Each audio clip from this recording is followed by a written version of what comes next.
This was me at the beginning of the year, and this is how I usually look.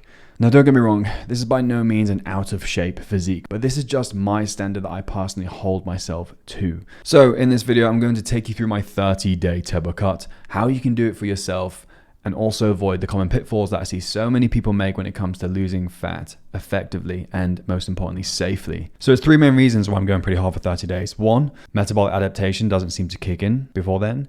Two, motivation is high. I've enjoyed myself over Christmas and I really want to tidy up and feel more confident again in my body. Now on the surface, you're probably thinking, well, it's a simple equation. We've seen it time and time again. It's just calories in versus calories out. But if it was that simple, then the fitness industry or the health industry itself wouldn't be worth billions, and we wouldn't still be continuing to struggle with fat loss. However, fundamentally, we do still need to adhere to the law of thermodynamics. So energy in versus energy out. How can we manipulate that? We can do it in three main ways. The most common way is diet, and I would say is the most effective way.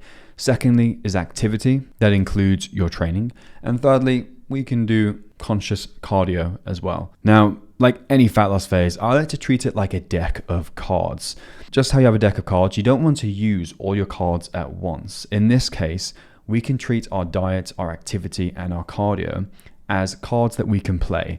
And if we use them all at once, so if our activity is already at 12 to 15K steps a day, we're doing 4 or 5 times a week of cardio, 30 minutes, and we're on say 2,000 calories for someone like me who's 5'11", then that's far too quick too soon. Now, we can go aggressive, but we can't go that aggressive. And this is a common mistake I see people make. They go far too hard, too quick, and they leave themselves no room to push. They've topped out of that fat loss ceiling, if you would have it. So we need to avoid that, and we need to go aggressive, but not too aggressive. Now that means using your cardio strategically, using it, as we say, that deck of cards. So as and when it is necessary. How will we know that? Well, I only like to make changes once we've stalled in progression for say at least 7 to 10 days. And only then will I consider dropping my calories, increasing cardio, or just increasing overall activity. Even just bumping up your cardio sessions from say 10 minutes to 12 minutes can be just enough to keep you moving along nicely. So whenever I'm starting a normal cut with a plenty of time frame, I would drop my calories by no more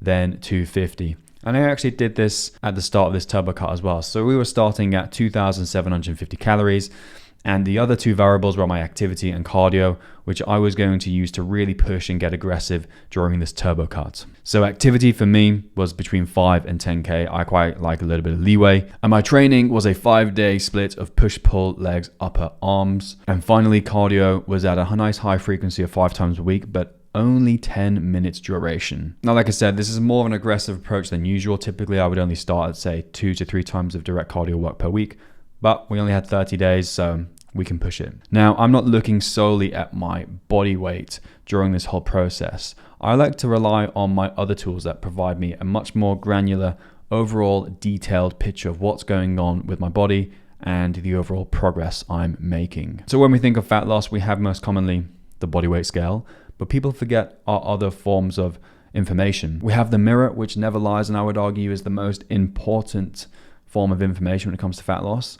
We have measurements. We can take measurements if our weight has stalled. Well, then if we know our measurements are getting smaller, we can ignore that stolen weight as just most likely water retention. And lastly, we have performance in the gym and overall energy. So if our performance is even up, or at the very least maintaining, then we can say we're in a good place. So here's how day 1 ate, and here's some of the foods I ate. Now, my diet is very consistent throughout the week. I like to have the same consistent meals. I like to refer to them as staple meals. This removes decision fatigue. This makes it so much easier for me to get into a rhythm with fat loss. And I often like to refer to finding your rhythm when it comes to fat loss. And you're just ticking those boxes off like clockwork throughout the week. When you do that, things become predictable. The main thing that messes people up is the weekend. And so I like to allow myself the flexibility on that weekend to have 1 or 2 off-plan meals. Now, obviously, you want to factor in the calories within those meals at least very roughly so that you don't completely undo your progress. And my protein was remaining nice and high at around 180 grams of protein per day. I personally don't worry too much about carbs and fats. As long as I'm hitting my protein and my rough calorie target, I know I'm fine. I should also mention that I personally don't track calories. If you want to know why, you can watch this video here. But after 3 years of not tracking calories, I use an intuitive approach, and I can do that because I have a great understanding of what the caloric content is in certain types of food. For you, you may want to use MyFitnessPal or just stick to a meal plan so that you don't have to track and free up the time. Now, in terms of training, I didn't really change too much volume, although usually I would lower the volume a little bit just to accommodate for a reduction in our ability to recover as we run less calories. And cardio was done at a zone 2 style of training. That means our heart rate is around 130 to 140 beats per minute. This means that it's easy. This means that we can sustain it for at least the 30 days without it affecting our ability to recover or our performance in the gym. So here's what I was looking like after day 14.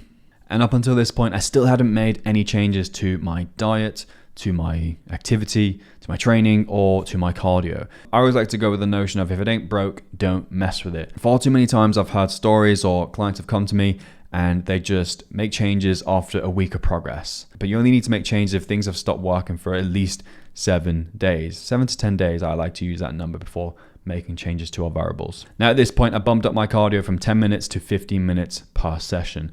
That might not seem like much, but that adds up to an extra total of 25 minutes of cardio per week. And because I'd taken a good amount of time not trying to diet, not trying to lose fat over the winter months during Christmas and September onwards, my body was basically ready to lose that fat. It came off very easily, so I didn't have to mess with calories, I didn't have to increase my activity, and appetite regulation was fairly easy to manage as well. So we're on the final week. At this point, I was feeling really good and I wanted to push it as it's the last week of this turbo cut, or I like to refer to it as the tidy up phase. And so I dropped my calories by an additional 200, putting me at 2,550. This for me personally is honestly quite low, and we can see that reflected in the final results here.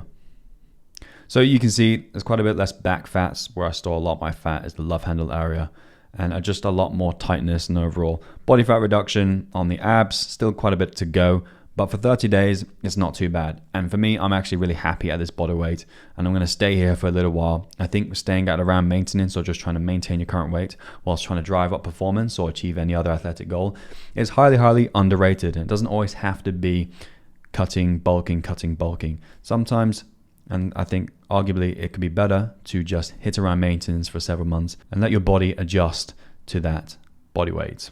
If you found this video helpful, or you want to have a more in-depth guide on how to lose fat, comment down below and I will see you in the next one.